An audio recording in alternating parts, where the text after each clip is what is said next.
So I have installed a plugin or a mod. So I have installed a plugin or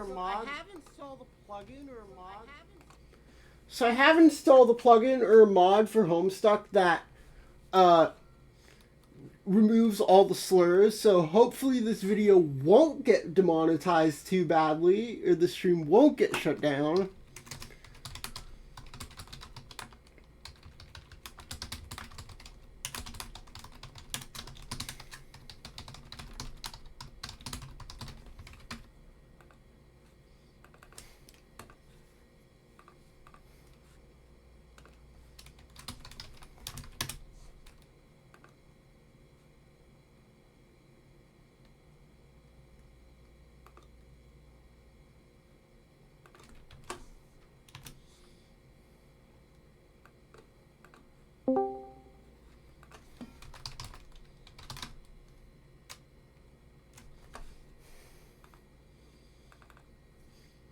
And this is probably going to be the last Homestuck stream for a while because I'm going home for a week.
Persona 3D Reload DLC got announced. The answer got announced in September.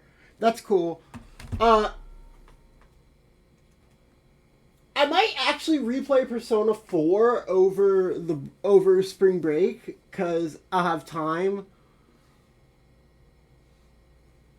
I don't know. I really want to replay Persona 4, but I kind of want to wait for Persona 4 Remake.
Yukari is trending.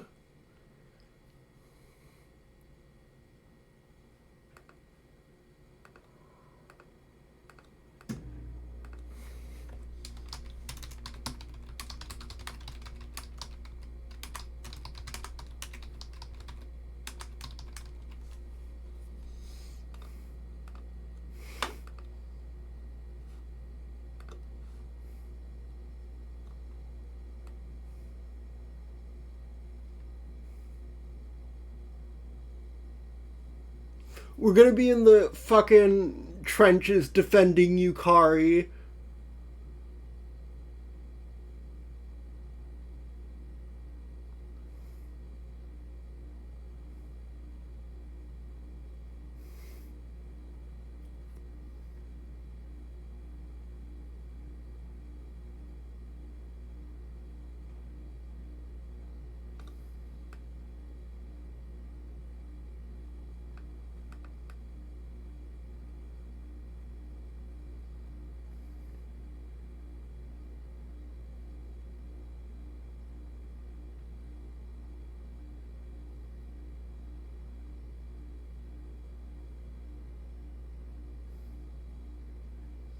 Get behind me, Yukari Takaba.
Anyway, we're reading more Homestuck today. Hopefully someone will join me.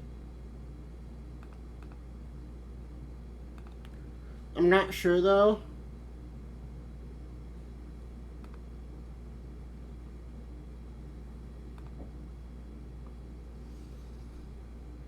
Not Betty Crocker.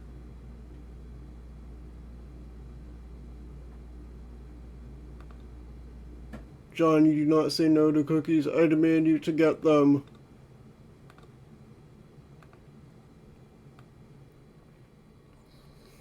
You totally abjure the hell out of that idea. You're so busy abjuring, you don't even notice Rose has been trying to pester you this whole time. You give John a swift drubbing in the noggin, but he is undeterred. That is some fit he is throwing. Perhaps you will take this spare moment to contemplate the Nana Sprite's strange tale. It also may be... Alright, Pomni's almost ready.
What's up? Uh, bye. Hello? I cannot hear you. Hold on a second.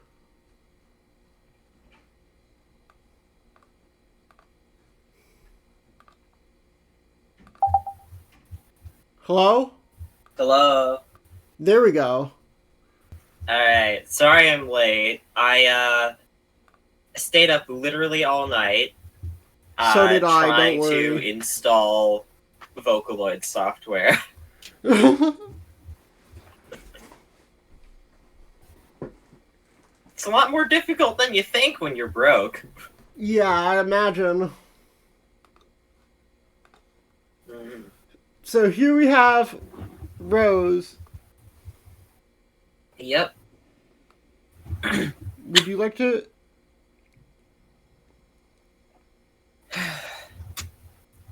Before we get started, I would like to mention somehow in my search for Hatsune Miku, I stumbled across a YouTube tutorial from 9 years ago that was just over a minute long, had fucking text pop-ups on like black backgrounds, Oh no. and there was no voice, there was no vocals to it, completely silent except for the song playing, which for some reason was the man behind the slaughter. Which I don't understand what a Living Tombstone FNAF song has to do with installing Vocaloid. Was it a Vocaloid cover of the Living Tombstone? No, it was the original. Like, What? straight from the start.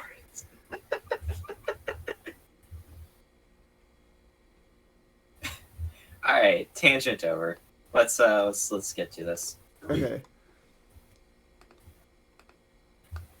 Perhaps you will take this spare moment to contemplate the Nana Sprite's strange tale. It may also behoove you to record your thoughts on these developments in your Game FAQs walkthrough/journal. It can be hard finding the time to update it. In fact, you're not even sure where you found the time to write what's already there. Good point. Oh no. Fuck, hold on. Mario Apparently- Galaxy. Yeah, no, that's my alarm. Oh. This is when I would normally be waking up. Oh. Such a good time to wake up. Yeah, see, when I said all night, I meant it. Hold on. Mhm.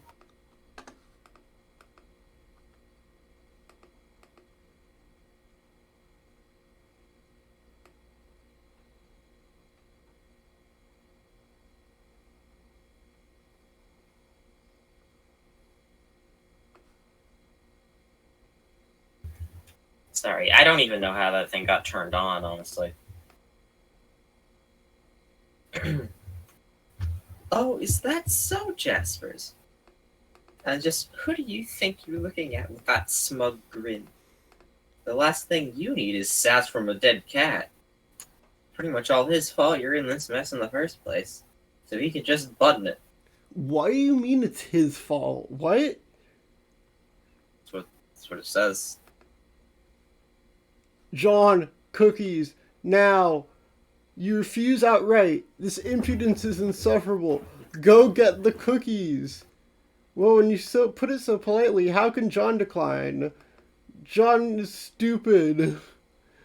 You really need to work on your manners. Stupid, stupid, dumb. That's not a command. It's nothing. It's stupid. You're stupid. For the last time I command you to get the cookies, boy. It's just not going to happen, buddy. Years in the Caps future. lock. Oh! He accidentally hit the caps lock. He really wanted cookies.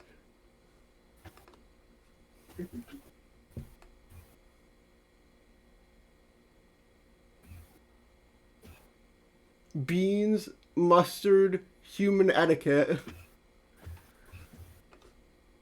That's a nice story. Yeah.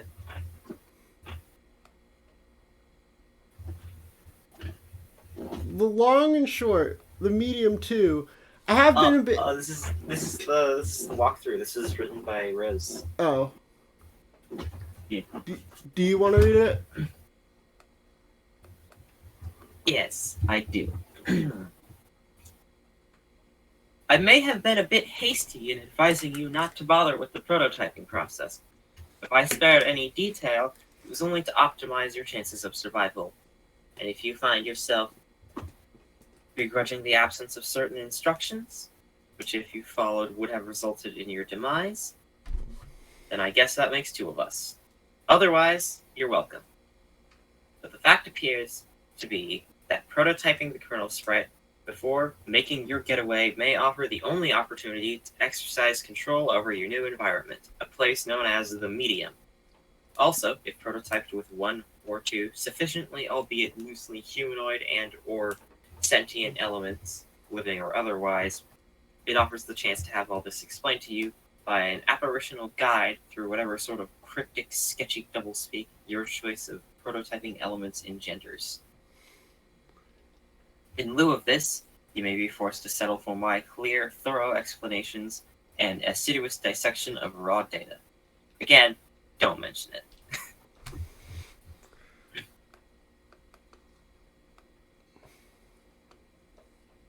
If you have made it to the medium with an unmolested vanilla sprite, Unmolested. well, I've already covered the bad news about this missed opportunity, and I will go into this further soon. But to what extent this actually is bad news, I'm not sure. I know only the result of my co-player's current configuration, wherein the sprite was prototyped once before the departure and once after. Which brings us to the good news, which is that you can still prototype after your departure and salvage the massively rewarding experience of haggling with an expedition-slaying phantom guide, so long as you avoid prototyping with terribly inert items such as a brass door knocker and your father's pornography collection. Actually, that might be interesting. If you are struck by the spirit of such experimentation, please don't hesitate to contact me about it. So, yes, you can enhance your sprite in this way, but doing so after your departure will no longer induce this effect on the medium I alluded to. That can only be accomplished with one or more pre-departure prototypings. In fact, you can extrapolate there are only so many ways to prototype a sprite. Tiers of prototyping in relation to departure. Both before, or one after, both after, only one, either before or after, and none. Those occurring before will affect the medium through the kernel's hatching process, and your guide, i.e. the sprite. Those occurring after will only affect the sprite. Okay.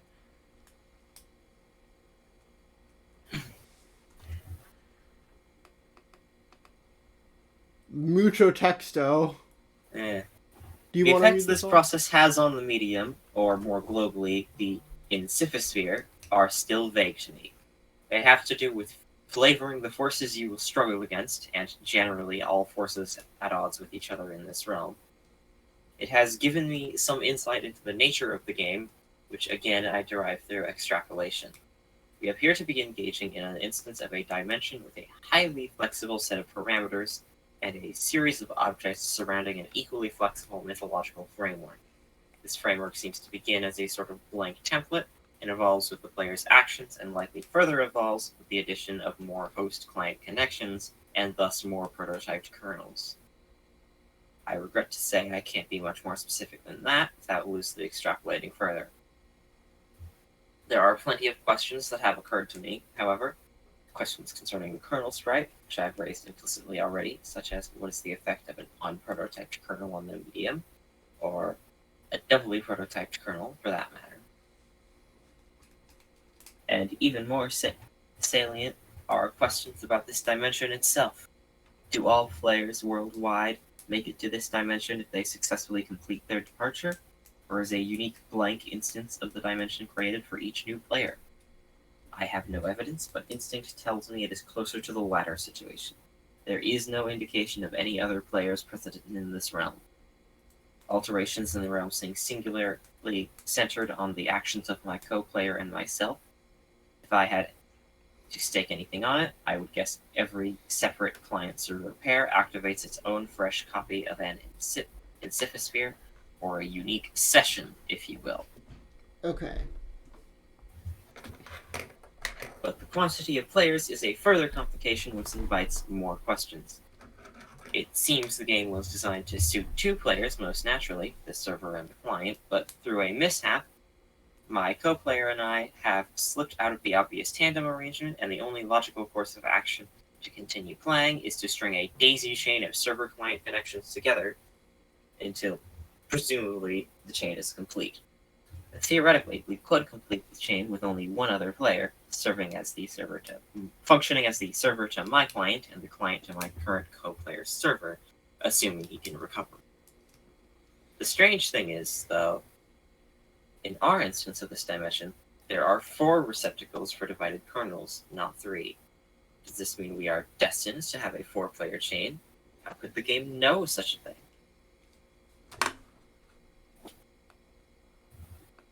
Perhaps it does, and if this proves to be the case, I trust I will be sufficiently numbed to the realization.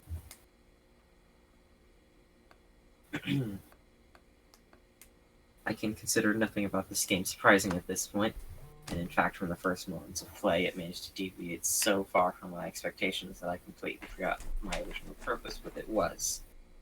I had chances to test some information I obtained on good authority during the prototyping phases, but it completely slipped my mind. Instead, the game's catacombs, securing dark, twisting paths to necromancy, were blundered into rather on accident. Perhaps you don't need to know this.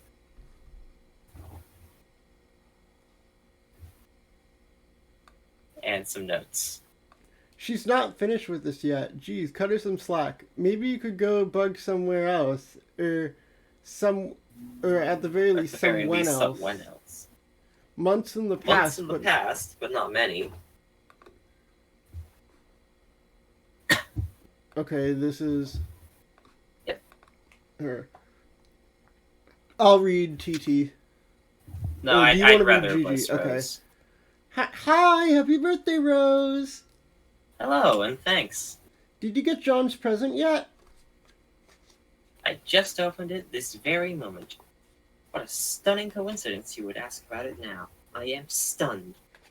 Yeah, I know. What will you make with it? And who said it was something from which something else could be made? Well, John did tell me what it is. Duh. I suppose I'll take a stab at learning the craft. It's the least I can do in response to the subtle dig concealed in his gesture. He often tells me I need a new hobby when I make perfectly reasonable analytical remarks. Oh, but Rose, I don't think he meant anything by it. You see, not everybody always means the opposite of what they say, the way you and Dave always do. Maybe. His birthday's in a few months, isn't it? Yup, I finally finished a present for him. I've been working on it for years. Years? It's so hard to tell when you're joking. Or if you're even capable of it. Hahaha. I just mailed it too, so it's sure to get there on time. Mail takes a while to get anywhere from here. I'll probably craft something with strong sentimental value. That should burn him. I don't think you really mean that. I guess not. So, shall I expect a green package dropped to my house via airmail from whatever screwball cranny of the globe you're tucked into? No, sorry, but you are hard to shop for. Besides, I have something for you today that I think you'll like better than something in the box. Oh? It is a tip. This is already intriguing enough to compensate for the grave scarcity of lavish gifts parachuting from the sky. Please go on. Did you have a pet a long time ago that died? Yes. Okay, well, how did you feel about your cat? Did you love him a lot? I do not trust Gigi. Okay, well, I didn't mention it was a cat or that it was a male. Let's pretend I am surprised and you're embarrassed and move on. To answer your question, I would describe my feelings toward the animal as lukewarm. Okay, that's fine. It doesn't really matter. I think just, what if someone told you you could play a game that would bring him back to life? Oh boy. If someone told me that, I would regard the remark with a great deal of skepticism. If that someone was you, on the other hand, then I would have to ask preemptively. Is that someone you? Yes, that someone is me. I just thought you might find it interesting. So what is this game? Oh, I don't know. I'm just saying is all. I think you'll hear more about it later when you can talk to John and Dave. And maybe you can talk to John and Dave about it. They're way more into all that stuff than I am. I'll see what word on the street is about it in due time. For now, I should probably order a copy of Knitting for Assholes. It would be a shame if I ran late with John's present. Get katana. You capture your katana equals 9 and prepare to venture out into the apartment to receive your bro's copy of the game. To retrieve your bro's copy of the game. But maybe, just maybe, retrieve dead bird. Dude, that bird is long gone. I'm watching the animation, sorry. Yeah. Yeah, isn't the katana down there? No, he had another one.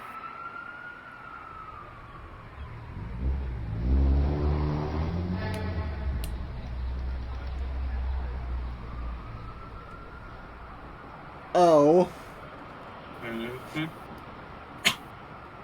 Dude, that bird is long gone. It probably won't last long in this heat anyway. You don't even know what's up with this sick heat. The sun threatens to set, but you won't step off. It's staring at you down like the big red eye. What is this forward button? Wait, shit, there's more. The sun.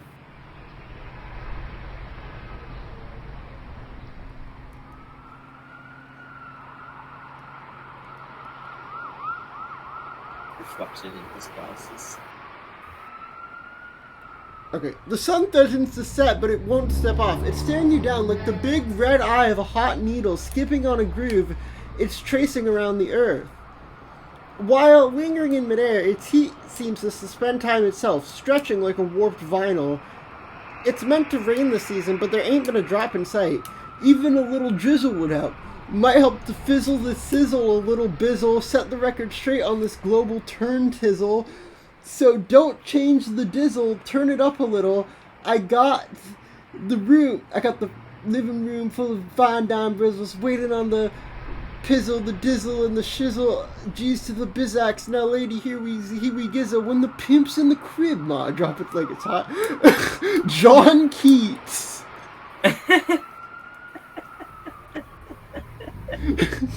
True, he did say that. Sorry, little dude, coming through. Gotta put you down for a bit. You figure you've left him hanging long enough. What? You barge in and you see a familiar face. A friendly face.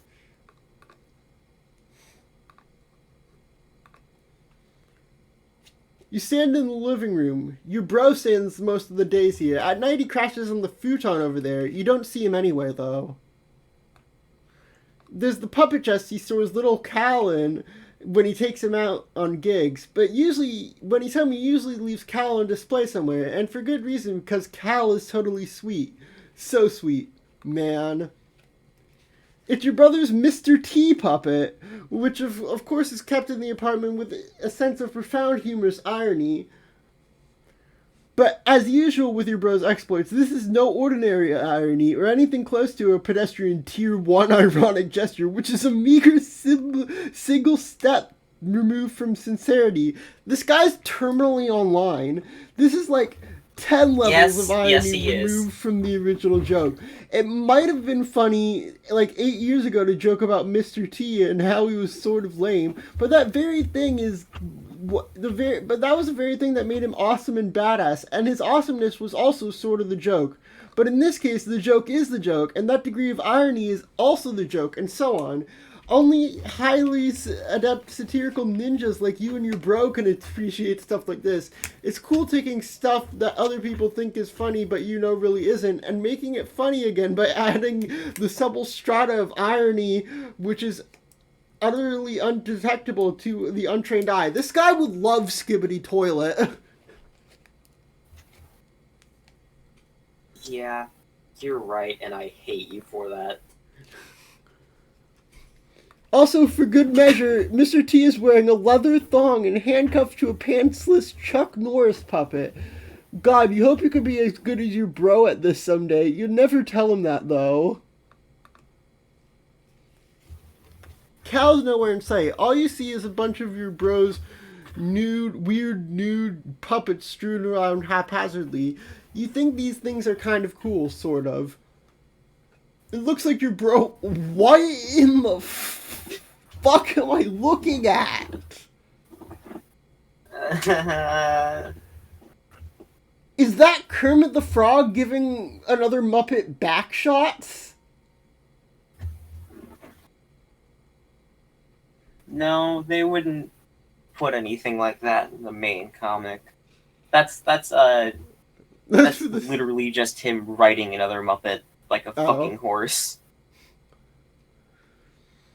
It looks like your bro was playing. It's not like him to leave in the middle of some totally intense gaming. Not like him to misplace Cal either. Oh, there, dude. Didn't see there. We be chilling today, Cal? Yeah, you about fucking believe we be chill. Cal is the man. You fail to resist the urge. Yo, Tony Hawk! You start thrashing up some stunts on some uncanny brutal on your quest for mad snacks, yo, and get this rude hunger under control. Shit is basically flying off the hook. It's like shit wants nothing to do with that hook. This hook is dead to that shit. But you get stuck in some poorly modeled 3D fixture or something, like a railing or a piece of a wall. You have to reset. Fuck this shit. You almost forgot. Gotta give the Seaman some props. Check out your bro's sweet gear. Oh, what the fuck am I... What the fuck am I looking at? I'm just at a loss for words. Your bro has so much sweet gear, it's hard to keep it up with it all the time, sometimes. Here's his computer setup. He's usually got a lot of, sorry, I'm tired of shit. He's usually got a lot of stuff cooking on here at any given moment. Since he's not around, you might as well sneak a peek. Oh, hell no. Your bro's computer is password protected to protect all the incredible top secret shit he's got on the burners. You both know what the password is, and he knows you know it, and you're both cool with that because the password is the most awesome thing it can be. You enter the password. On the desktop is a hodgepodge of unnamed folders to store all the stuff he's working on. No one can decipher this organization system but him. This is like my documents folder, I'm not gonna lie. I have just a bunch of new folders. Complete bullshit. Content aggregator. This is complete bullshit. Check if Sweet Bro and Hello Jeff has an update. Your bro keeps up with your projects in his aggregator, just like you keep up with his. He's tuned into your various blogs, of course, like Sweet Bro and Hello Jeff. You navigate to the latest comic in one of the bullshit Nevrons. Do you want to be Sweet Bro or Hello Jeff?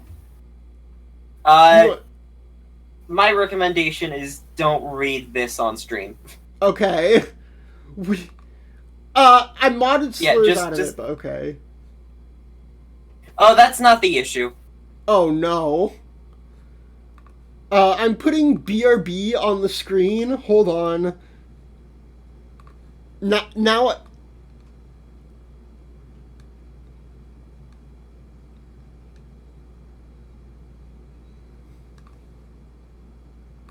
Oh, I thought you meant it's like inappropriate. Well, that too, yes. Okay. Plush rump. But it's not much worse than, you know, Than the main comic. what's going on here, especially. Yeah. What? This is some of the worst that it gets. High soft ass quivers foam. What?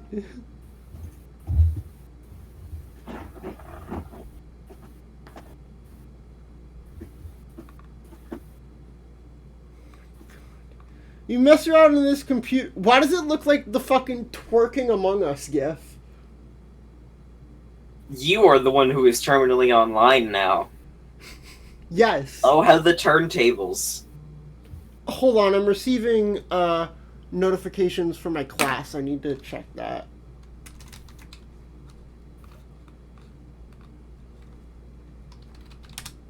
What's up?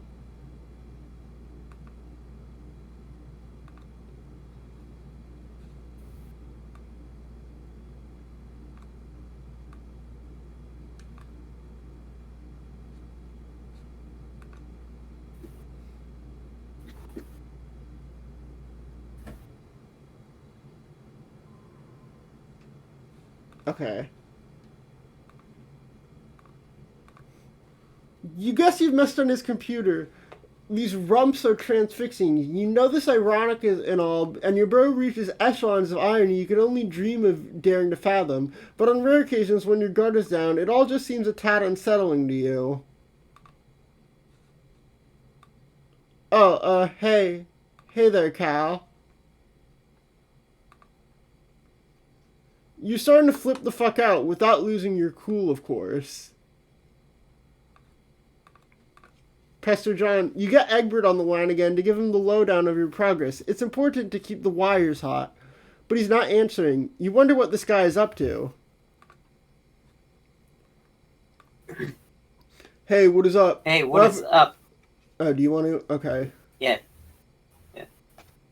Hey, what is up?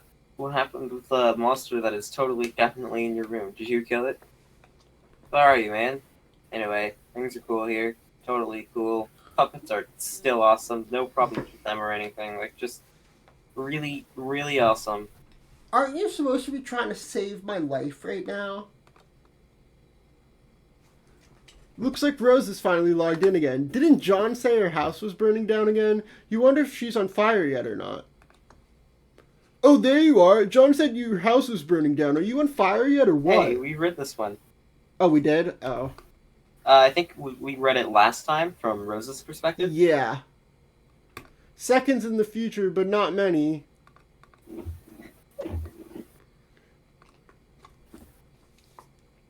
John, what are you doing? Snap out of it. We have to discuss what your grandmother told you, don't you think? Fine. Enjoy your stupor. I'll go about my business elsewhere.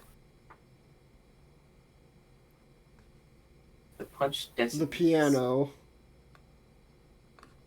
Replace the piano.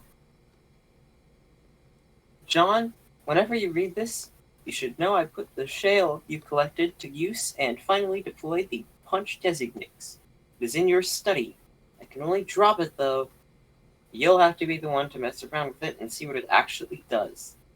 But when you're finished with your weird histrionics, maybe you could give it a try. I'm updating my walkthrough, and it would help to know what it does. The goblin. Also, I should probably warn you that your house and yard are completely infested with monsters now. Try to be careful. So I can see, stupid, lousy imps. They're mucking up all my cool stuff. Oh, there you are. Oh yeah, sorry. I'm not sure what came over me there. I was acting really crazy for some reason, but my head feels like it's clearing up. I think I'm alright now. Rebuild the claw hammer and return it to the Specibus. You're getting way better at this sort of thing. Confront Pogo Ride to prepare yourself for Nana. Thank God your sanity has returned so you could entertain extremely rational, coherent thoughts like this one. You examine the Pogo Ride from the bathroom window. You do not like what you see. Oh, funny flash game. Use the arrow What are we keys. doing? Use the arrow keys. Damn, son.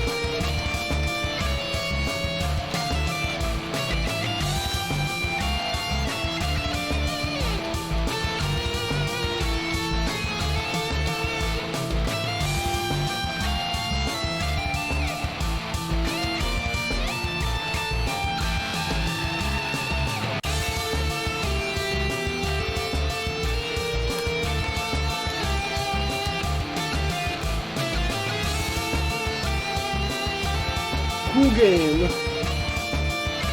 Those sons of bitches. No one risks painful injuries on your Green Slime Pogo Ride. No one but you. We're murdering them with the piano. Unfortunately, this also broke the piano. Damn. Rose, my piano! Sorry. No nuance to these controls at all. I was hoping to bludgeon the imp without letting go of it. Guess I can't really do that. A broken piano isn't the end of the world, though. I guess you're right. You'll need to pick up the spoils in person. I can't interact with the grist. So that means I have to go out the back door? Yes? Is there a problem? Well, it may sound dumb, but I was hoping to avoid Nana and her spooky ghost cookies. You're right, that does sound dumb. Can you see her in the kitchen? Yeah? What's she doing? Is she baking? You could say that. Are you sure you can't get that grist up to me somehow? Maybe.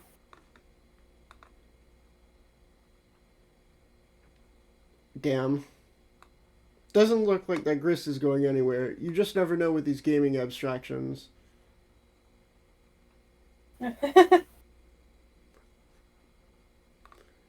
Drop the Pogo Ride in John's bathroom. And then get the grist. There you go. Now why don't you check out the Designix? You can do that while I get to work. On what? Piano, level up for slaying the imp. The piano, in its valiant effort, has unfortunately been slain. But if it hadn't, it would have raked in so many boon dollars, you have no idea. So many. It's time to build.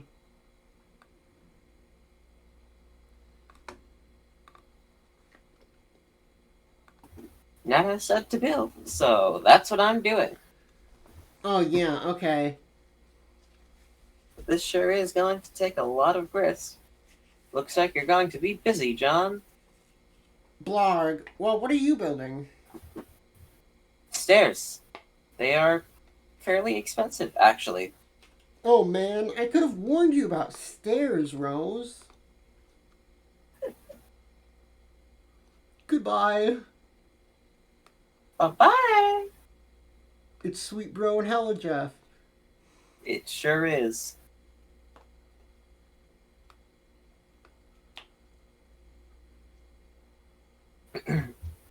I'll try recouping some of the grist from the catwalk I built earlier. It keeps happening! Ah, good. Looks like I can get a refund for earlier allocations. I told you, Rose. I told you about stairs. Okay, consider me fully briefed on the matter of stairs. Now, if you don't mind, it's hard enough to concentrate on this without immersing ourselves in Strider's non sequitur. Did you know he thinks puppets are cool? Does he? He's so dumb.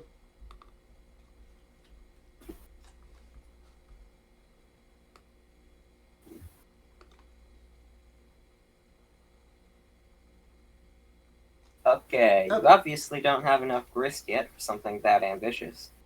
But you can get started with something of a foundation for upward construction, at least.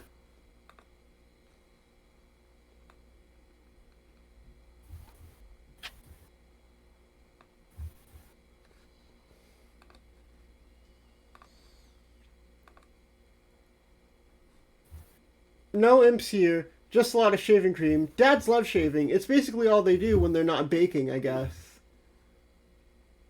You? You capsule you capsule like 2 cans of shaving cream just in case. You never know when you need to bust out a hilarious shaving cream Santa beard to ratchet up your prankster's gambit. Your telescope goes flying out the window. It's a little reckless here for any sort of proper reckless pogoing. You grab it and hang on to it until the right moment presents itself. The towel floats back down to the rack. The circle of stupidity is complete. Is this interactable? No. No, that's Rose's computer.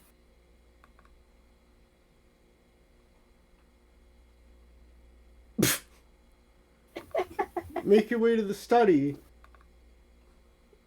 Oh no. Bit difficult. It looks like the imps have taken a shot into the Crux shooter. Cruxite and black goo everywhere. Ride Slimer Pogo and one up that imp. Well, okay, it's not a Slimer Pogo, but you mount it anyway and brandish your deadly armaments. Ride your steed to victory. This is incredibly dangerous.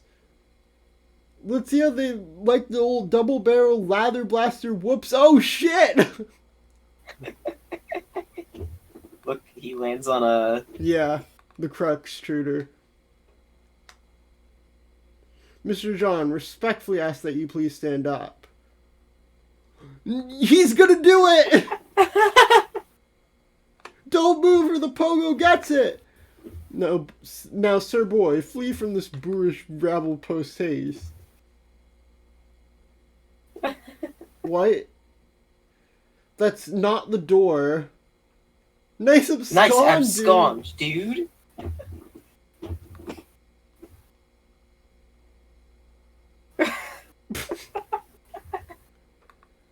The refrigerator skyrockets up the echelon and gets to a new rung. 5-star General Electric and earns 285 boon dollars. Things are really looking up for this feisty appliance. Well done, John. Polite congratulations. For some reason, you feel a sense of positive reinforcement. Wherever that feeling is coming from, it sure is a welcome change from your erratic moves earlier. Now, my civil fellow, I have a well-mannered query to ask. I blocked the entrance to the study to give you some space to work with the designates. John, Gibbs behind you. Should I take care of it? You trapped your PDA again, didn't you? Why did you have to pick up all that stupid shaving cream? So pointless.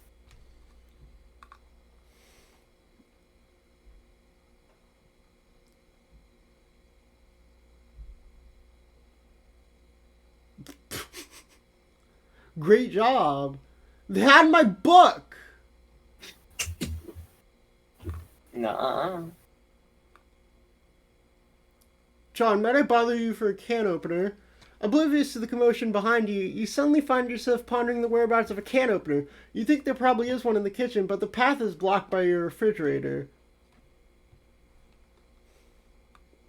This is you. John is completely unresponsive. What the hell is that neat poop doing? But let's not get totally carried away here. A studious eye darts about a page of like a honeybee gathering a nectar of wisdom. Typical human. Okay. They ate paper. Elixir known as He's eating the tea book to absorb the information. to absorb the information. Okay. Yeah. You don't need to keep all these tabs open, by the way. Yeah.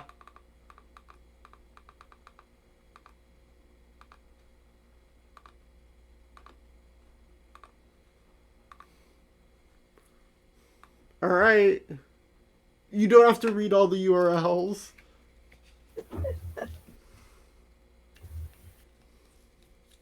Can't take as many as I'd like to for comprehensive documentation, but for what it's worth, here's what I've managed to collect so far. More captures forthcoming.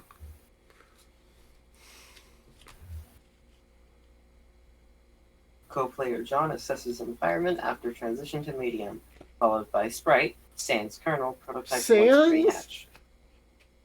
Completely useless in this form.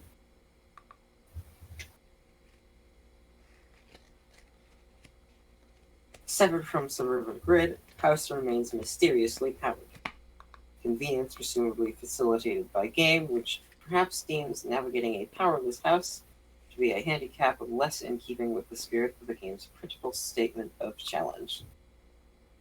If you want to stop reading these, we can not look at all Internet of them. connection remains stable as well. Will likely remain stable until the internet itself is compromised by some external threat. Something like, let's say hackers.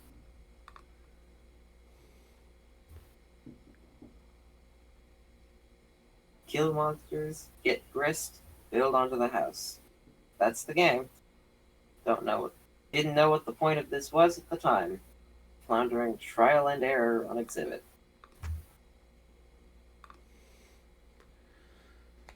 Unsuccessful attempt at Tier 2 prototyping. Knowing what I know now, I might have avoided using a back-breaking... What does that say? Vade Mechum. Book. Let's just say book. Yeah. I might have avoided using a back-breaking book for practical jokesters rife with antiquated lexicon and racist aphorisms. Either that, or I might have tried harder to succeed.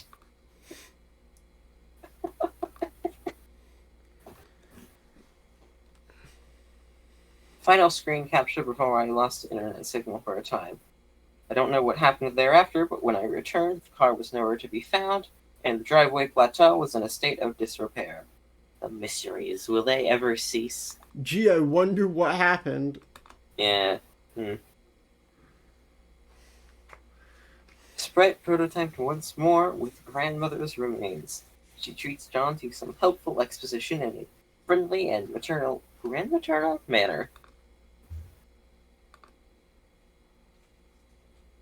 Co-player has displayed inexplicably capricious behavior since arrival. Stress-related? Contracted virus indigenous to realm?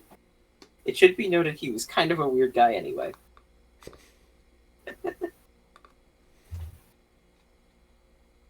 Designix deployed. Still no clue what this does. At mercy of co-players' foolish prioritization tendencies.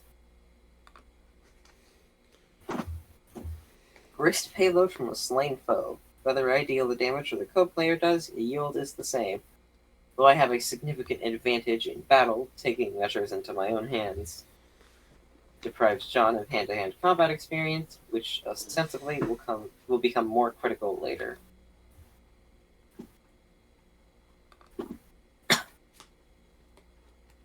Building. The point. Building upward. The point, sharpened and directed. Ah, steeds, what steeds? Has the whirlwind a home in your mains? Is there a sensitive ear, alert as a flame in your every fiber? Hearing the familiar song from above, all in one accord, strain your bronze chests and, hooves barely touching the ground, turn into straight lines cleaving the air. And all inspired by God, it rushes on.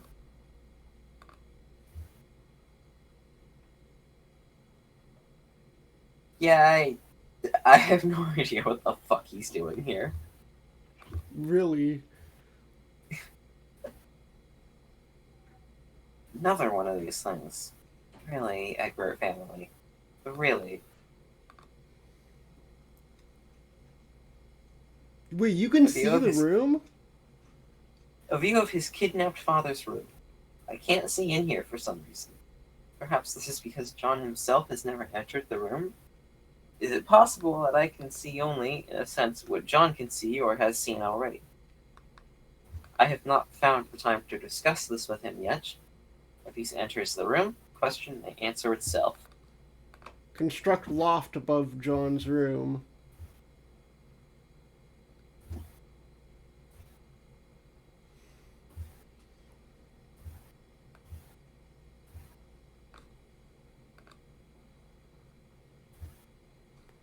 Boink.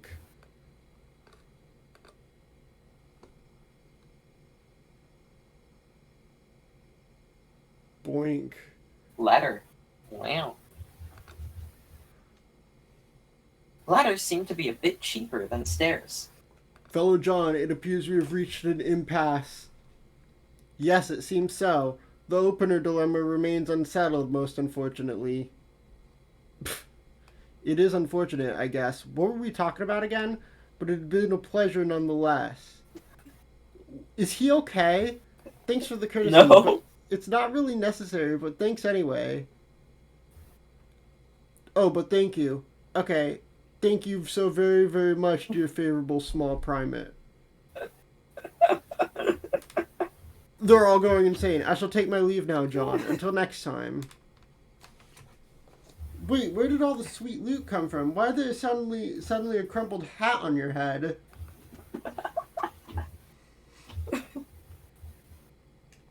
Feeling especially economical with your behavior suddenly, you scoop up all the grist in the room, then turn your attention to the punch Disanix all in one fell swoop. This device features a countertop station with a keyboard setup, not unlike an old-fashioned computer. There's a blinking red light and a diagram etched into a panel.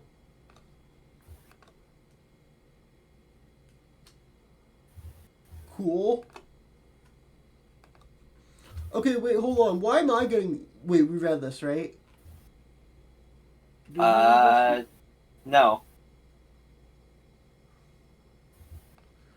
Okay, wait, hold on. Why am I getting this stupid game for you? You're the one who should be wrist deep in puppet ass. What is the specific problem? The problem is I'm up to my neck in fucking puppet dong. You know you like the mannequin dick. Accept it. I am enrobed in... I don't like this. You're not supposed to. I'm not going to read that. You don't want to read about the obscenely long, coarse Kermit cock? No.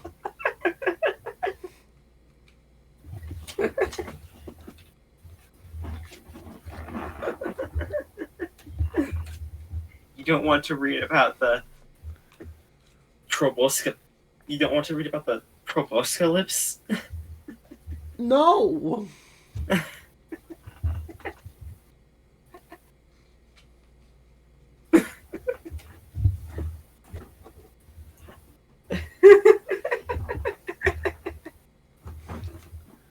We're going to move on.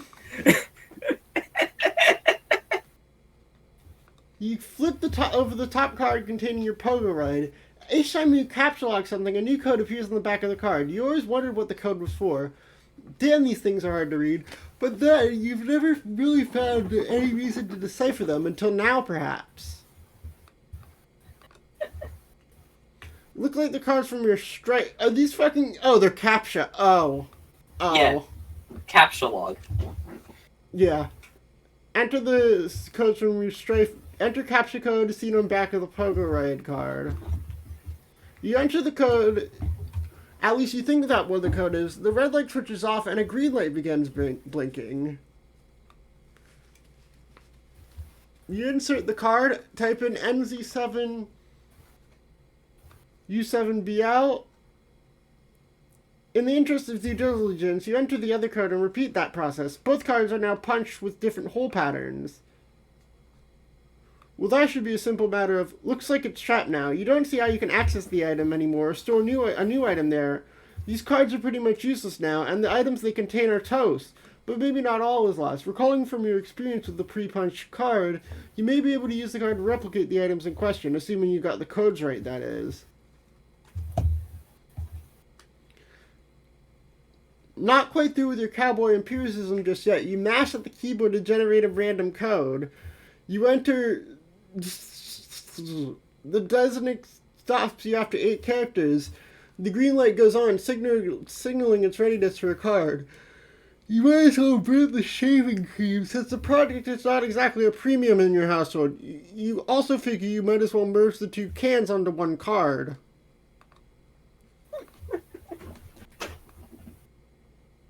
And this will be God knows what. You get a little sad your dad isn't around for this. You feel you ought to get a real kick out of the idea of duplicating more shaving cream. You punch the card with a pattern that is no way related to the code for the item it obtains. This should make for an interesting experiment. Mad science is a lot of fun. Unfortunately, you just burned another card in the process. Your deck is really dwindling now. Maybe you should have thought this through a little better. On the plus side, you just freed up your PDA, which is overflowing with pent-up chatter of anxious pesterers. Goblin.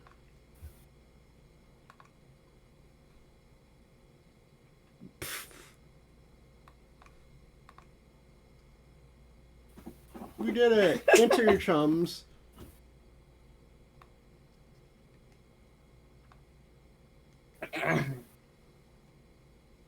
Oh, that's me. Sorry. Puppets! Awesome! That's really all there is to say on the matter. John, I'm about to throw a bathtub through your wall. Watch out. Wow, that was really unnecessary. I made a shortcut upstairs. I thought it would be a good idea to get up there and try the cards out as soon as possible. Also, you weren't being terribly responsive. You mean these stairs? Man, look at these shitty stairs. They're so narrow. How am I supposed to climb them? They're perfectly navigable. I'm saving on grist for now. If you keep slaying foes, collecting grist, and expanding the cash limit, we may not need to be so economical with our resources in the future. This is The Sims. This game is just The Sims if it were fucking weird. The Sims is already fucking weird. The Sims if it were even weirder. This is The Sims if it were SCP.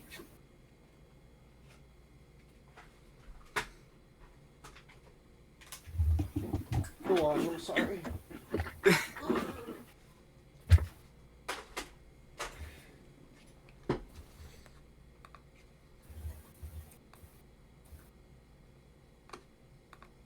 So why didn't you just build up through that hole in Dad's room? Hold on a minute.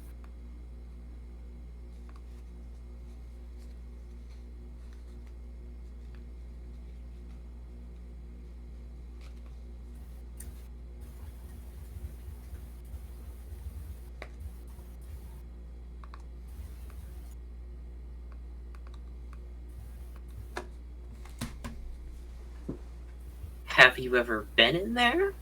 No. Exactly. Huh? I'd rather not get sidetracked. I'm more interested in further exploring the mechanics of the game than watching you discover what sort of outlandish harlequin decor your father keeps in his room. Oh, come on. What's the big deal? I'll just climb up and go right through. Will you? Yeah, why not? Are you saying you've never wondered what's in there? Or why it's been kept a secret from you? Well, I mean, yeah. Then trust me, you won't be going right on through. Wait, are you saying there's something, like, troubling in there? I don't know.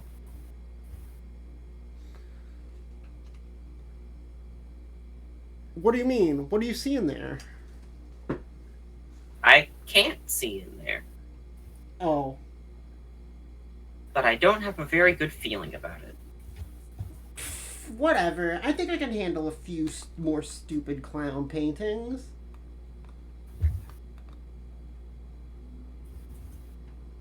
Move punch card. Okay. Collect grist, examine safe. You swoop up the bountiful supply of grist generated by your co-players' recent exploits. From now on, it will probably go without saying that you'll nab any grist lying about without making a big fuss about it. You check out the busted safe, which has made a noble sacrifice in battle. Some of your father's odds and ends have spilled out, including an old newspaper clipping and 2 rather hefty tomes. It's a fair safe to say these books comprise at least half of the weight of the safe. Examine Family Tome of Humor. It's another copy of Colonel Sassacre's daunting text of magical frivolity and practical drapery. This one looks really old, perhaps with original printing. Could it be the same one involved in your grandmother's unfortunate accident on that fateful day? Dad would never say a word, but maybe Nana wouldn't be so tight-lipped. You give it a cursory perusal. It appears to be similar to your reprinting, listing all the japes and chicanery you have come to know and love. You capsulog it, thinking you may give it a closer look later. The Fatherly Gent's Shaving Almanac. You take a look at the other book. You're sure Dad thought this was a scintillating read, but it looks pretty boring to you. Maybe you'll crack into it someday when you're old enough to shave. Everything in the safe was obviously kept very important to your father. You wonder why he kept it locked away from you. Some things about him you'll never understand. Space Rock's Knocknodle Burbs Block Off. Oh shit! The incident, aside from property damage and loss of life, was downplayed as the authorities as not that big a deal. Betty Crocker facility finally leveled. Look at the piece of paper taped to the wall. Son, if you are reading this, it means you are now strong enough to lift the safe. You are now a man. As such, you are now entitled to what is inside. I know you will take this responsibility seriously. I'm so proud of both of you. 24/2/49/19. You guess this is the combination of the safe. This is completely useless.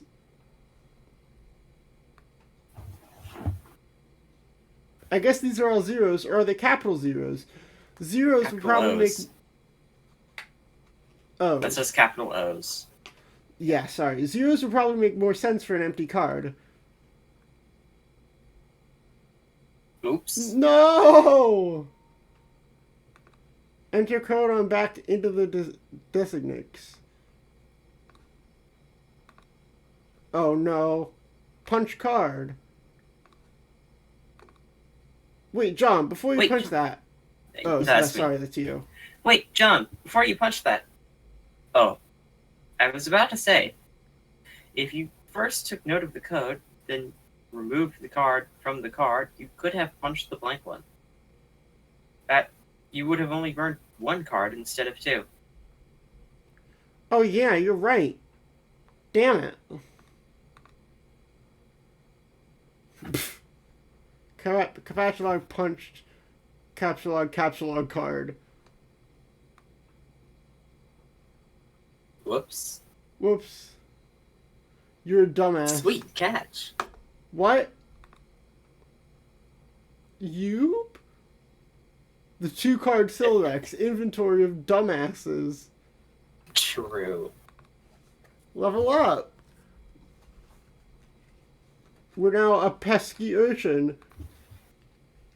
The Colonel soars to new height on his ash ladder, reaching the rug's one-man julep vacuum and pockets 9,550 boon dollars. Chump change for the genteel, aristocratic Southern Colonel. The bathtub surges heroically and suppresses the rung Aquadimus Aqua Cradle, proceeding directly to vaulted rung Taft Jammer. The tub makes off with a cool 490 boon dollars. The tub's basin capacity remains unaffected. This is so sad. The safe was slain in battle. A great flaming nautical pirate carries it all to Valhalla. You're not sure. They look pretty but you've been assured the stairs are pretty. Lad Let's scramble. scramble. Lousy goddamn stupid stairs. Uh-oh. He's gonna steal Colonel Sassacre. Ignore little Cal and find the beta. You wander over to the place where your bro keeps his sweet turntable gear. Man, that setup is sweet. You feel pangs of jealousy whenever you walk by it. Really cool jealousy, though. Like the kind where instead of getting all worked up about it, you don't actually give a shit. One of your brother's rad and extremely expensive ninja swords is missing, though. You know this drill all too well. Trouble's a brewin'. Take expensive ninja sword. What sword? What sword? What?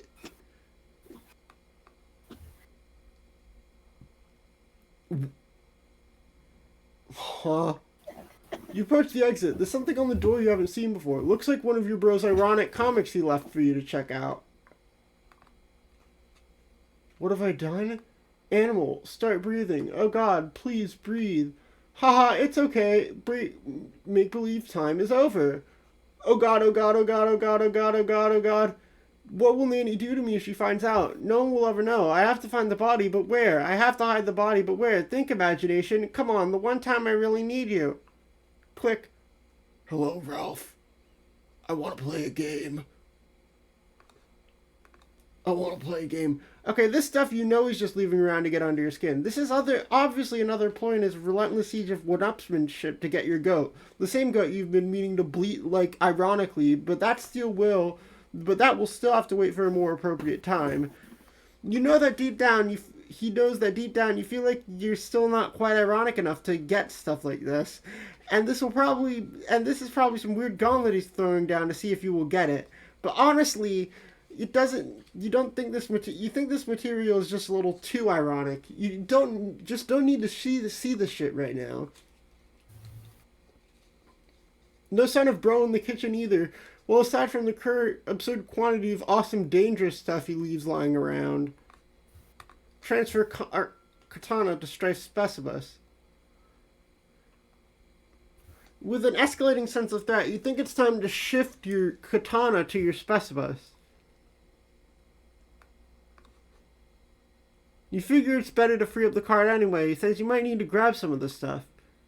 Set blender to mix. No! You guess bro stuck some fake blood capsules in that puppet. Pretty gross.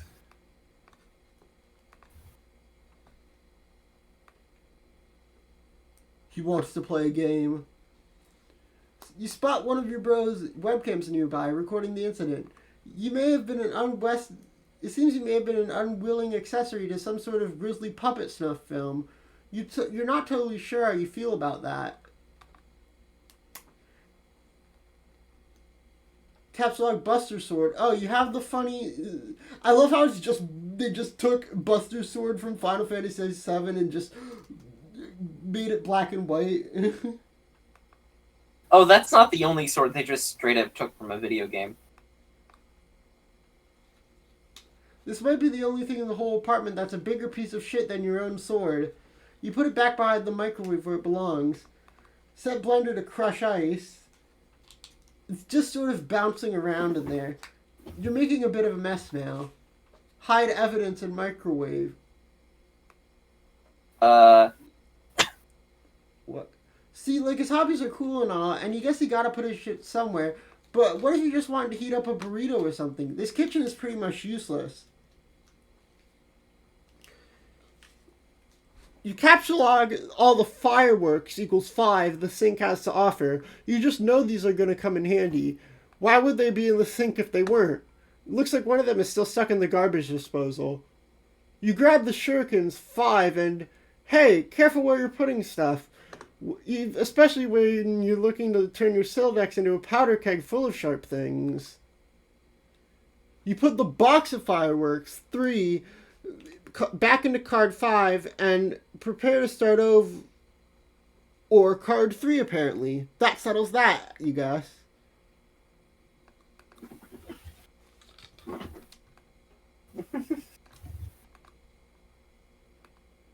Take Nunchaku. You take the Nunchaku. 3, once again grabbing without thinking ahead.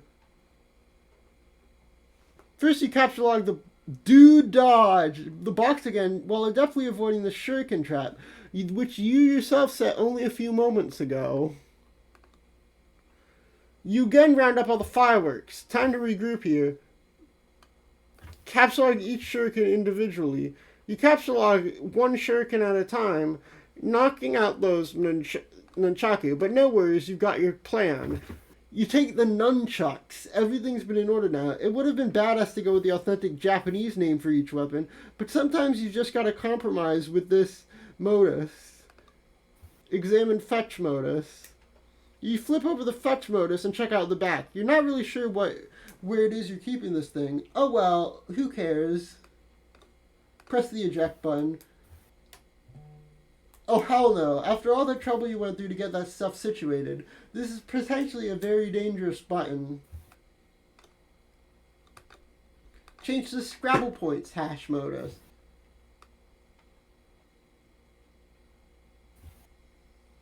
First, you program your modus with a Scrabble points hash function, adding it to the list. Okay. This might be a cool function to use, but you have to empty your select to select it. You're not going to do that just yet. Check the box detect collisions. Okay. Pick the skateboard. What is this guy so happy about? What's he looking at up there? You think if you see one more soft, bulbous bottom being, like, kind of jutting out and impudent or whatever, you're gonna fly off the handle. You murdered him. Yes. You take the skateboard. Actually, you don't. A collision has been detected. Yep. Because What? But we don't 6. have 6. You take the wheeled. You take the wheeled. 6 was the nunchucks. Oh, I thought 7 was the nunchucks. No. You take the wheeled ride 7. Man, your inventory's nomenclature is getting lamer by the minute.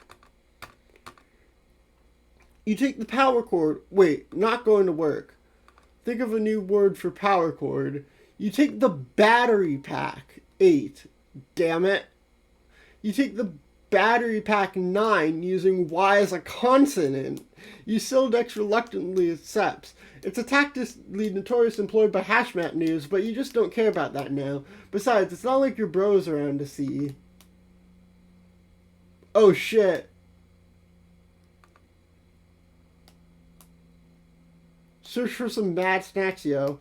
Oh, it was just little Cal again. You can never stay mad at him.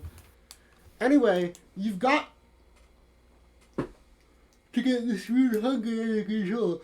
You figure you might scope the fridge for some grub. This hunger is ill-mannered. It's so ill-mannered it would make a room full of snooty dowagers and commit mass suicide. Oh god, more shitty swords. You knew those were in here. You don't know why you even looked. More video game swords in grayscale. If you want to keep any food or beverages in this apartment, you pretty much got no choice but to hide stuff away in your closet. To hell with it. You try to take the entire jumble of unbelievably shitty swords and brace yourself for... Looks like that works, actually. 2. You capture like the jumble of unbelievably shitty swords. Use Ice Maker. It's still hot around here. You dispense several cherry bombs. Cool. I hate this family. Wait, what's that looking at you in the reflection? Where'd the little dude scamper off to this time? You go for the cherry bombs unsuccessfully. After mulling it over, you take the red spherical salutes. 1. Blender is a pretty simple word, and you could already tell that's not going to work. Instead, you take the whirling blade pitcher. 4. This is not really a much better name for it anyway, you think. Activate the garbage disposal. Stuff Mr. Purple Guy into the garbage disposal. You're still not you still not sure what he's so happy about or what he's looking at up there. While you're at it, you dump the contents of the blender, the whirling blade pitcher, into the disposal. You suffer an unfortunate garbage disposal head jam. You notice something in the reflection, something above you. What? Hello, Dave. It's the hatch to the crawl space above your apartment. Bro's always tucking away in there when he's busting out his rad stealth stunts. He's so slick that the dangling cord never even jostles. You know he's being ironic with these weird mind games. There's no one anyone could be about. Anyone could be serious about aping those shitty movies.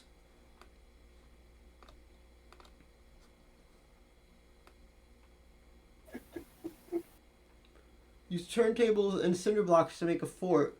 It's a pretty sweet fort you just made, and you're pretty sure your brother would agree. Under different circumstances, you might be high-fiving over it right now. But rather than get inside and take it for a spin, you really need to use it to get up that hatch. It's time to face your destiny. No going back now. Oh my god. Uh-oh.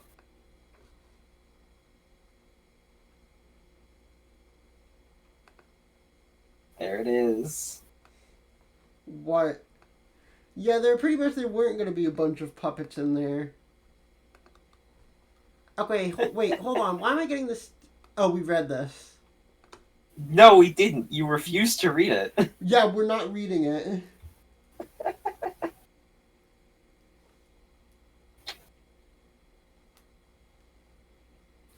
Bro, roof now. Bring Cal. We're doing it, man. We're doing it, man. We're making this happen. We're That's a bit from Sweet Bro and Hella Jeff. The we're doing it, man. That's from Sweet Bro and Hella Jeff. Burst out of the puppets pile like the one.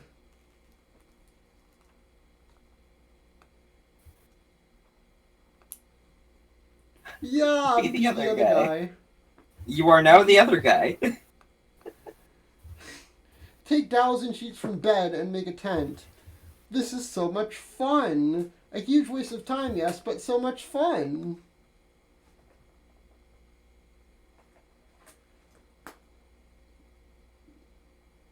Oops. Carve a totem of the punch pogo card. You put the punch card containing the pogo rod in the slot, and you carve a totem from one of the Cruxite dowels. Cruxite. Yeah, it's Cruxite. Repeat process with other cards of dowels. Sorry, I'm very tired. That's alright. Use the card containing the code for the hammer, as well as the one for the random code you punched over the shaving cream card for the hell of it. You carve the respective totems for the card. You make a totem for the Capatulot card. Pretty bare-bones looking totem if you ask you. It's just skinnier.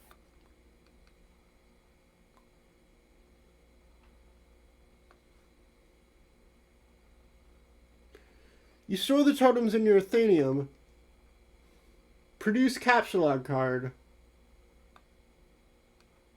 The Alchemitor requires 1 unit of any type of grist to produce 1 card. You decide to use shale since it seems less generally useful than build grist as for now. You make a whole bunch of them.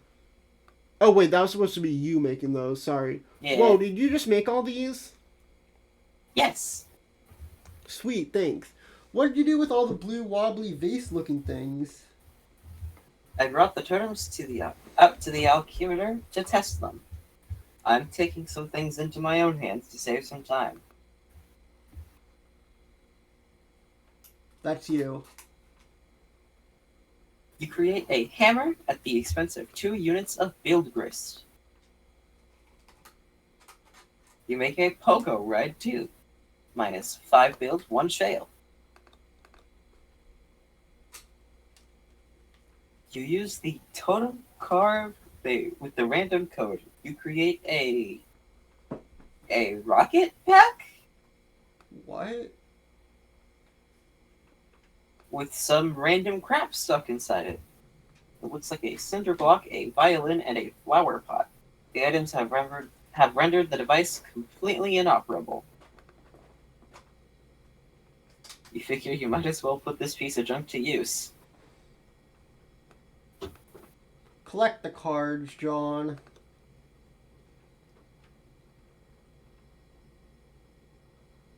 With a little strategy, you first grab Harry Anderson's Wise Guy by Mike Cavanry, then the cards, then your objected PDA, then the book again to flush the cards into your deck. Nice going!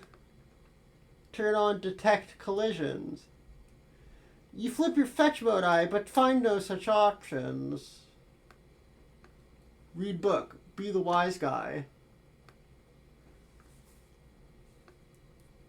Can you read this? Do you want me to? It's not strictly necessary. I'll read it then. Alright. New Orleans, 1977. The close-up room at the Magic Cradle was this mean little box. Yeah, I don't care. Yeah. That's what I thought. Just skimming it, I don't give a shit. You never really understood what Cavaney's relation to Anderson was, or why I wrote this book about this. His ambivalent attitude towards your famous magician in these anecdotes always struck you as kind of weird. And to be honest, you tend not to read such much of the text in the book. You mostly like to look at the diagrams for all the cool tricks. Like this one. A hole in the ace, aka the a-hole trick.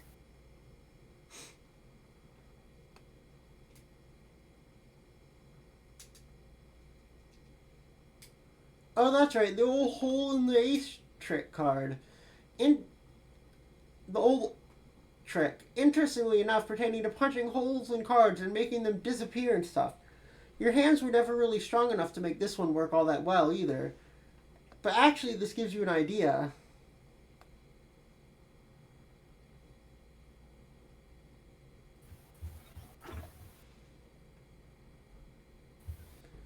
You overlap two of the punched cards. They mask each other's hole patterns. Put both cards in the totem lathe. You carve another totem using the newly combined hole pattern. Oh man, looks like we just made 1,000,000 hammers for some reason. Get all this shit out of the way. You're about to make something sweet. A super hammer. The pogo hammer. The pogo hammer. Practice with new weapon. Boing, boing, boing, boing, boing, boing. Boing, boing, boing, boing, boing, boing, boing, boing. What did you do? I combined cards in the lathe thingy and made this. It is so sweet. Look at me go. I see.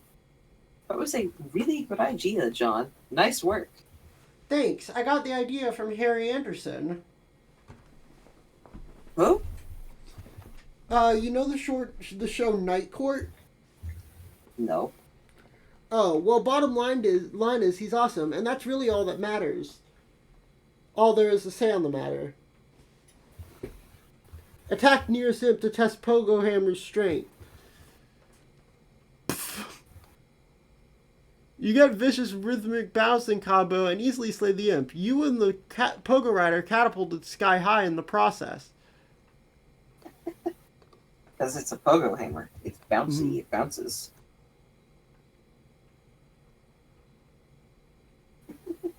Oh. Sweet catch. Sweet catch.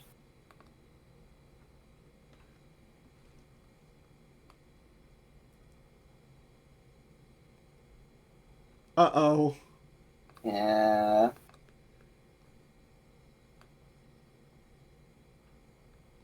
Uh-oh. Pester John.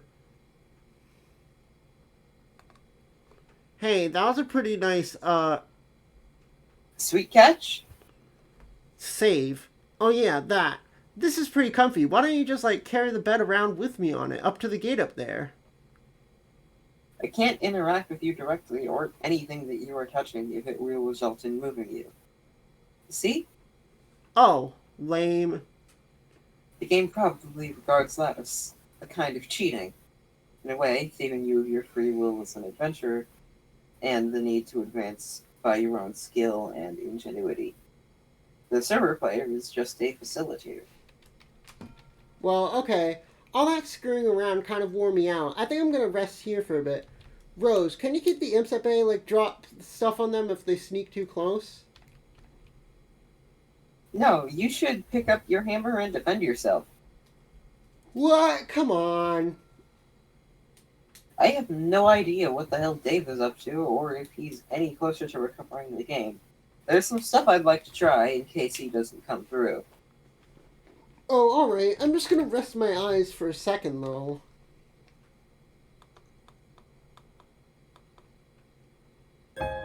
Toby Fox! There he is! There he There he is! is! There it is! It's him! That's my... EP time. Z. Z.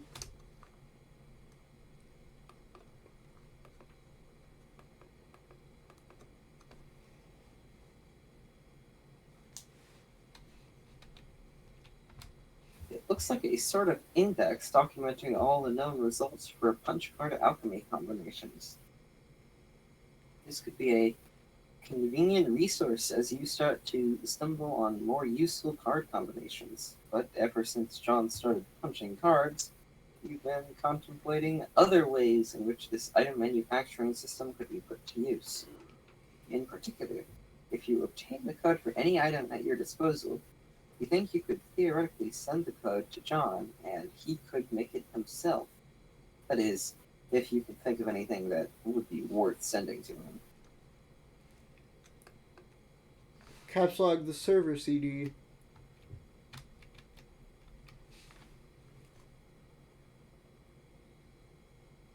You eject the disks and caps log the server CD. Message John the captcha code. Nuh-uh. No. Oh, god damn it. It's blank. Oh shit, the generator's overheating. The fire is right there. No! Wake... Facepalm times 2 combo. Wake up. There he is. Hey, Oh. Gushers. The Colonel Sprite.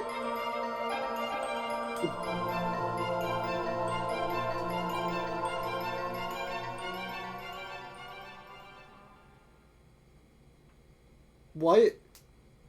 Why is there pumpkin there? You'll see.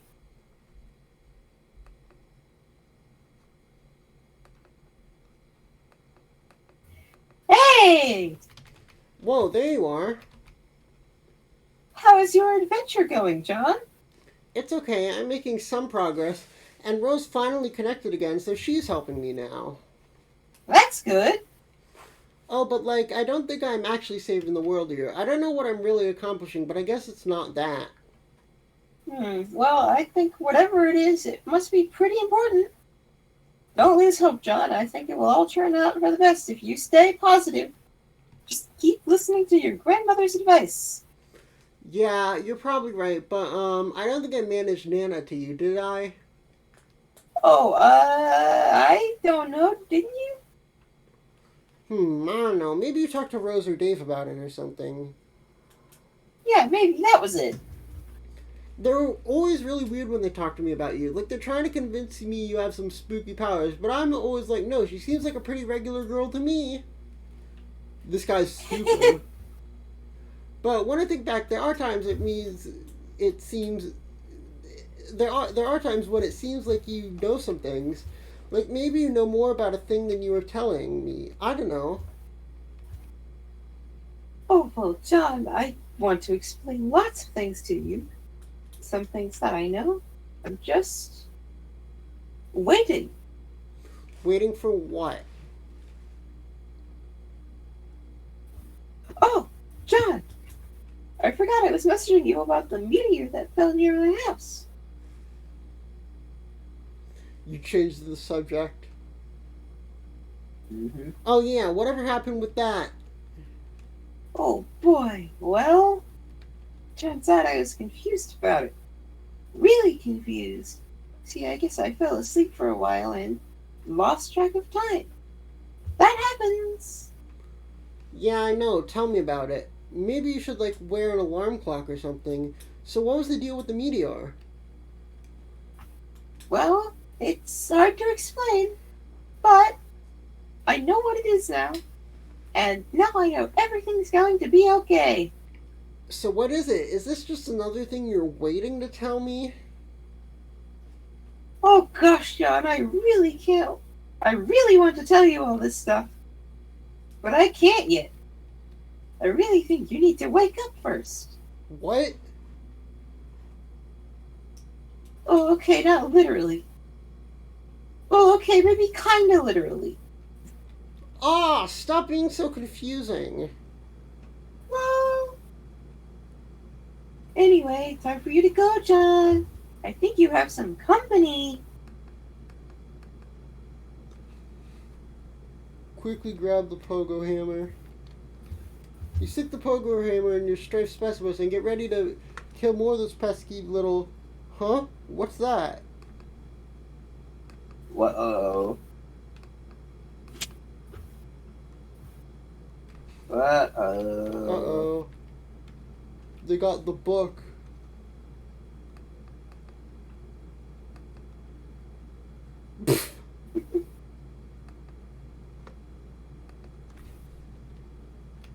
Rose, why are you dropping something on that thing? Oh no. Be the imp.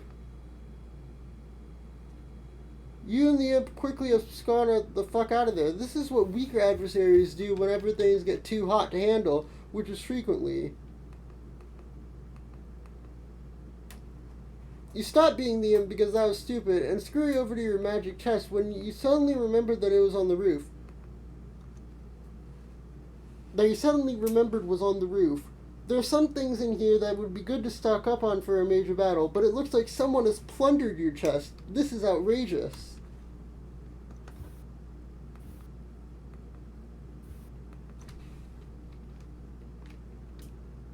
Oh no.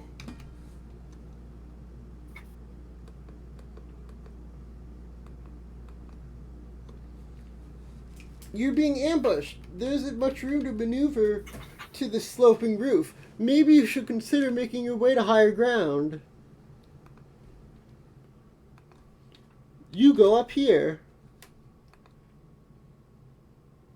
You peek over the edge, and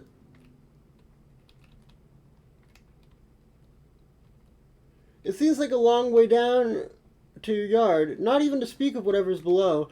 But hey, wasn't your trick handcuffs hanging from the branch earlier? Damn it, why do imps gotta be making off with all your sweet gear? Oh shit, it's the crude ogres! You confronted with a pair of enormous foes. You have no choice but to wage a fierce rooftop battle. This is going to happen now, and can no way be conceivably interrupted by a sudden shift in our attention. It's go time. It's time to do this. We're doing it, man. We're making this happen. You stop being the other guy. You're not even sure what that meant anyway. Ascend to the highest point of the building.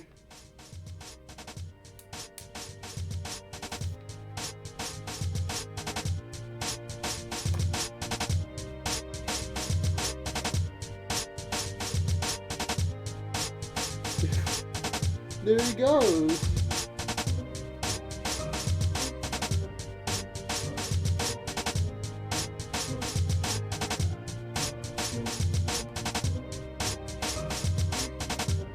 The song kind of goes crazy.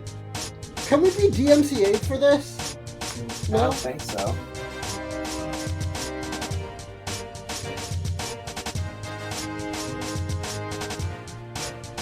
Banger? Yeah, the Homeless soundtrack is great.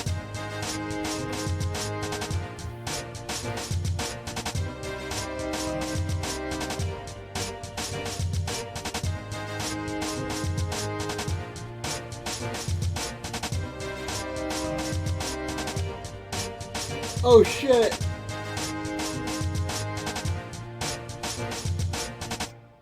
Psych! Oh wait! Double psych out combo!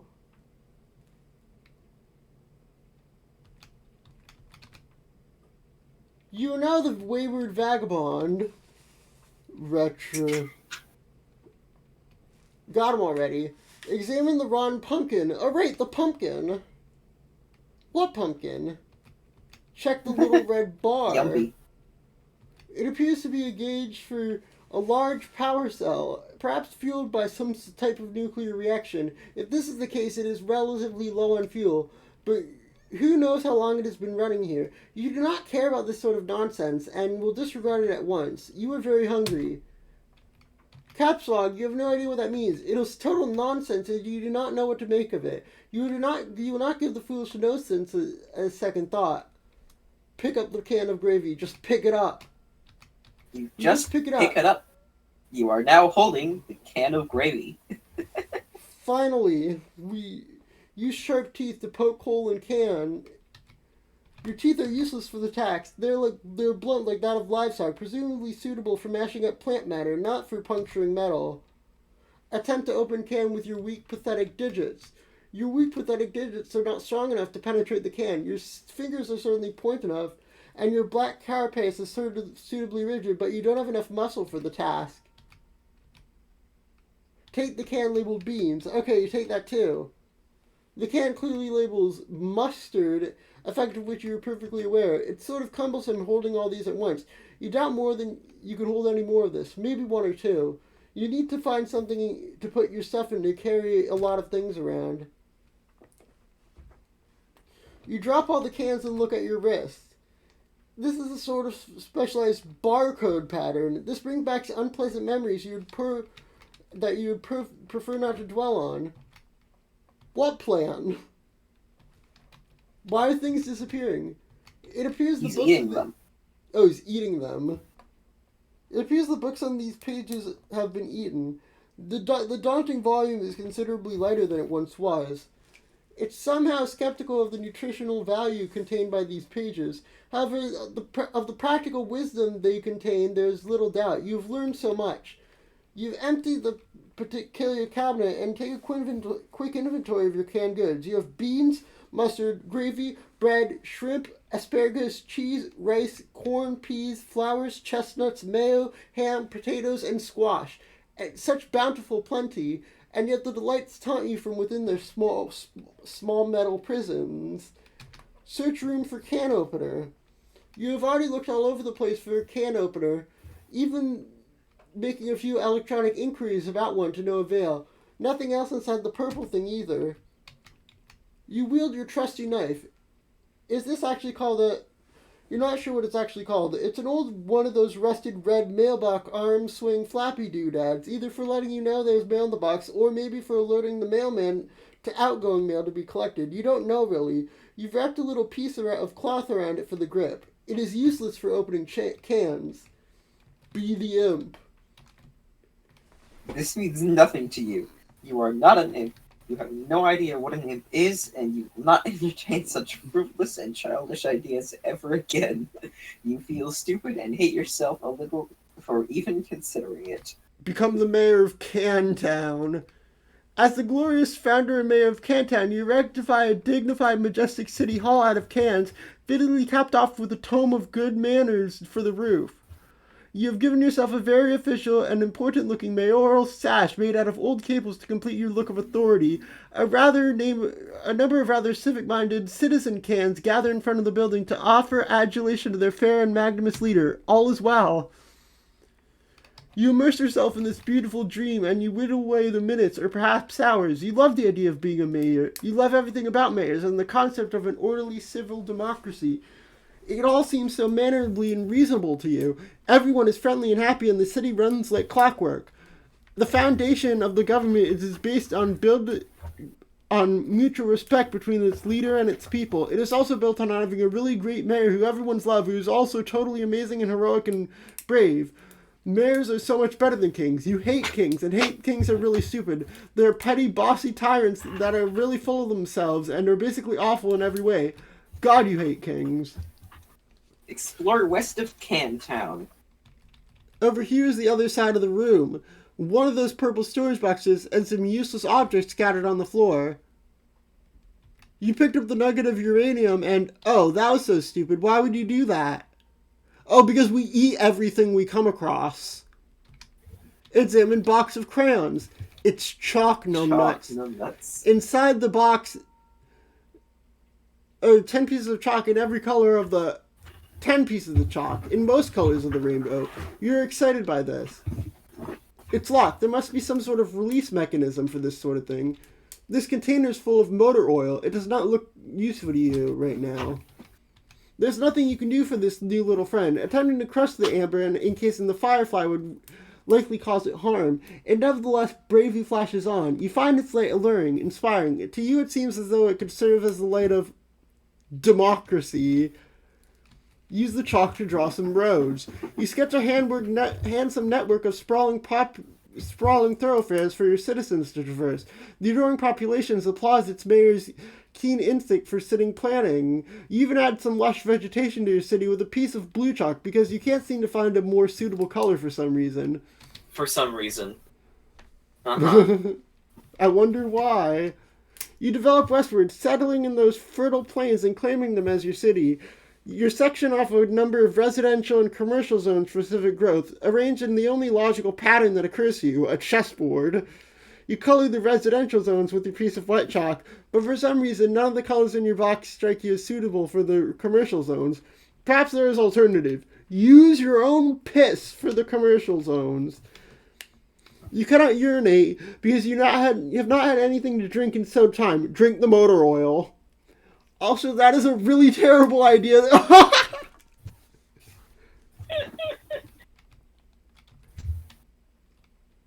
Use motor oil to designate zones.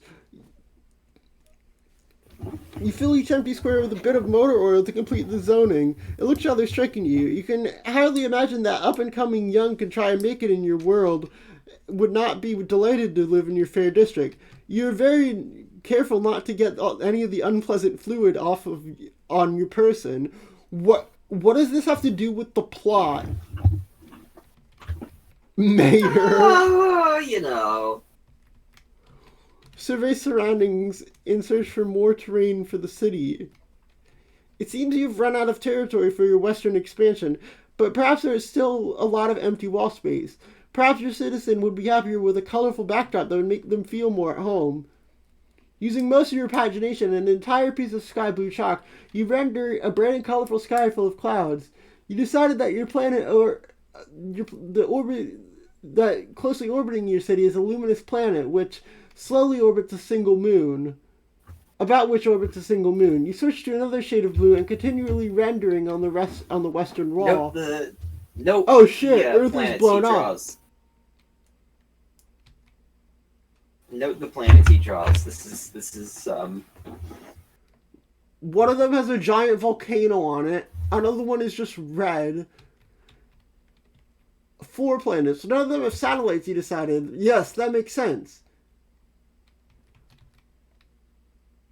Upon the southern wall, upon an amethyst veil of darkness, occupies the furthest one yet, and there is an ominous planet. A moon circles this one too.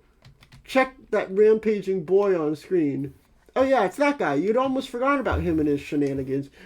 It seems like he has things well at hand at the moment. He does not appear to need your help. At least you have already concluded that he cannot help you, at least for the time being. Turn on the other 3 screens. There's no mouse. No idea how to turn these on. Quadra-monitored computer. It can only be operated through text commands from his keyboard. Perhaps there's a special key or command that will allow you to switch to another monitor. Tab. Consume several cans. You feel the heavenly brown elixir. Free the heavenly brown elixir from the jewels of pink carapace and imbibe like the wind. sweet and sugary. You wonder how much sugar can fit into one can. Whatever mighty wizard concocted this potion is truly deserving of your fear and respect. The tabs are naturalized as loyal new citizens of Cantown. All cans are welcome and equal in your city, regardless of can content, whether empty or full. It's not like emptying a can kills it or anything. They're just cans after all. You hit escape, which seems to minimize the access window. And reveals the history of all commands you have entered. Oh, it's all the things we've said. Mm-hmm. You use the arrow key to scroll up a bit. You can't believe how much you've already typed into this stupid contraption. What a waste of time. You scroll all the way up to your first command. You look like there are more... Oh! That's the symbol on the keyboard! I get it now. It looks like there are more commands above it. Maybe someone was entering commands on this thing before you. There aren't many more. At top of this list, there appears to be the very first command. Switch 2. What? You activate screen 2. The signal is garbled and you have no idea what you're looking at. Some sort of filthy beggar pleading for help? No one is around and nothing is happening. You seem to be locked out of any sort of interaction. What's happening on this monitor? What? Switch 3. Who is that? They killed Cal. It's another one of these rapscallions. This monitor is locked too. You can't tell him what to do. Not that you really want to, since it looks like more confusing nonsense. You consider switching to screen 4, but decide against it. You have a feeling that what's going on there would just confuse you even more. Yet you don't even care about it that much anyway. Who the hell is this? Tee. All 4 screens activate. Together they display a countdown starting with 4 hours and 30 minutes. It's the Suburb logo. You can't. Nothing is 4 working hours anymore. and 13 minutes. No, the timer seems to have disabled the keyboard. Enough of this nonsense. You are an important mayor, and this absurd contraption has wasted you enough of your time. You have a city to govern with a care-paced fist, which is to say firm yet polished and supple as the situation demands. Anyway, this will help you kill some time while you wait for that clock to count down.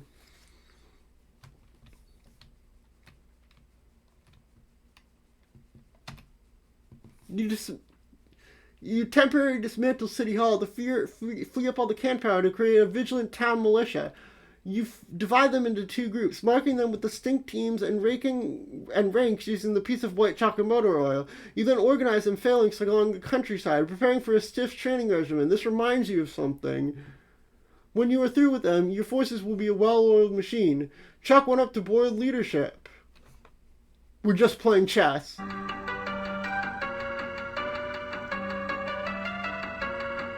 Yes, he is in fact just playing chess with himself.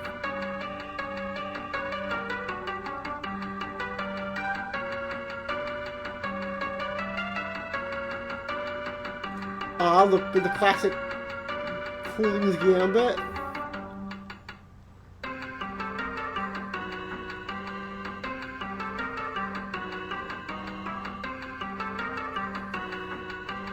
Checkmate.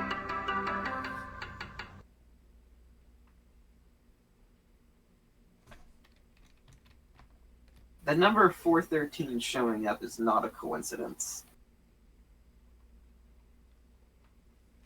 What is the importance of that number? I forgot. Oh, that's the date, right? A young man stands in his Yeah, bedroom. that's the date. Mourn the loss of Citizen Tab. Your caffeinated jittering must have agitated all the little bubbles curiously hiding in the liquid, creating too much pressure in the can. You speculate this is why it exploded as you nervously eye the timer. You're starting to wonder what might happen when it reaches 0. Minutes in the future, though perhaps not as few implied by circumstance. Okay, I'm gonna end the stream here because I'm tired. I'm probably gonna grab dinner and then take a nap. Alright, that's fair. Alright, good night. Good night. Oh, my face cam has not been working this whole stream. Oops. Oh, that's so Alright, sad. bye-bye. We're probably not going to read Homestuck for like a week or so because I'm going home, so I won't have the files on my computer, on my laptop. That's fair. So we'll probably continue it week after next week. That's fair. It'll All right, but give me some bye-bye. time to catch up. Yeah. Bye-bye. Bye.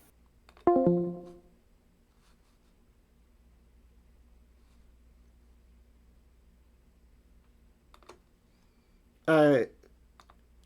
Oops, the face cam didn't work. Oopsie. Tomorrow we'll continue Mother 3. Or, actually, tomorrow what we'll do is we'll start our Persona 4 Golden replay. Since I don't need to edit for that, we'll have longer to play it.